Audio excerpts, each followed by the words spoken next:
when I say think through your own solutions, is don't give another country, which is clearly a competitive country, a veto over our policy choices. On the one hand, you have people whose sets of policies bring the two together. And then you say, beware of them coming together. Russia is turning more to Asia or to parts of the world which are not West. I think it makes sense to give Russia multiple options. What is the settling point of the relationship between China and India? Is there a settling point? What if the China-Russia relationship strengthens? What if it doesn't turn out in the way that India hopes? Here's the problem. Both of us are rising, obviously at a different pace with different starting points. I think the Chinese started off earlier, much more intensively and robustly than we did. But it's in the nature of things that, at some stage everybody flattens out, so there'll be a period where they'll be flattening out and we'll be growing.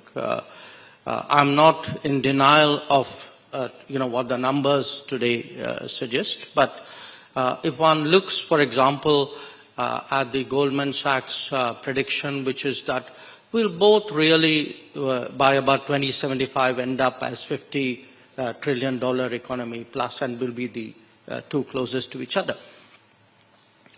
Now, the international relations version of that issue would be, if both of us are moving vis-a-vis each other and vis-a-vis the world, how do we construct an equilibrium?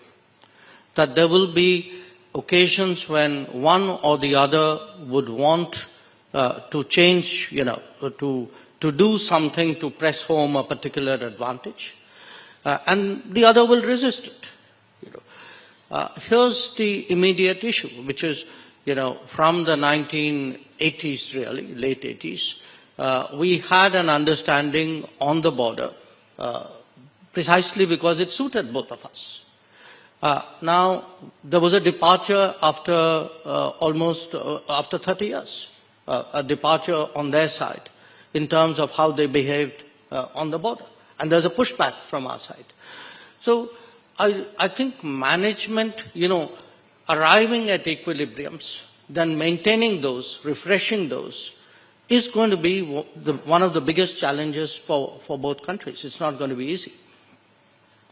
The bit which, the mind games which will be played would be, it's just between the two of us. There's nobody, the other 190 odd countries in the world don't exist in our relationship. That will be the mind game which will be played. I don't think we should play it. Because if there are other factors out there in the world which can be harnessed by me to get better terms on an equilibrium, why should I forego that right? So part of, today, when I say think through your own solutions, is don't give another country, which is clearly a competitive country, a veto over our policy choices. And unfortunately, in the past, that has happened from time to time. So we should be confident enough to leverage the international system to create the best possible outcome. Your second issue, Russia-China. It's kind of funny. On the one hand, you have people whose sets of policies bring the two together.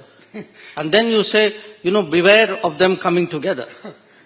So, okay, I can see the reality out there, but I think it's very much in, certainly in Indian national interest, but I would suggest actually in global interest, that when Russia, what's happened today with Russia is essentially a lot of doors have been shut to Russia and the West. Okay, we know the reasons why.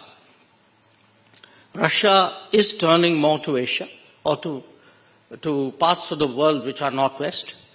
Now, I think it makes sense to give Russia multiple options. if we railroad Russia into a single option and say, that's really bad because that's the outcome, then you are making it a kind of a self-fulfilling prophecy. So today I think it's important for other countries, especially in Asia, to engage Russia, to remind Russia. And look, Russia is a power with an enormous tradition of statecraft. Such powers would never put themselves, into a single relationship of a overwhelming nature. It would go against their grain.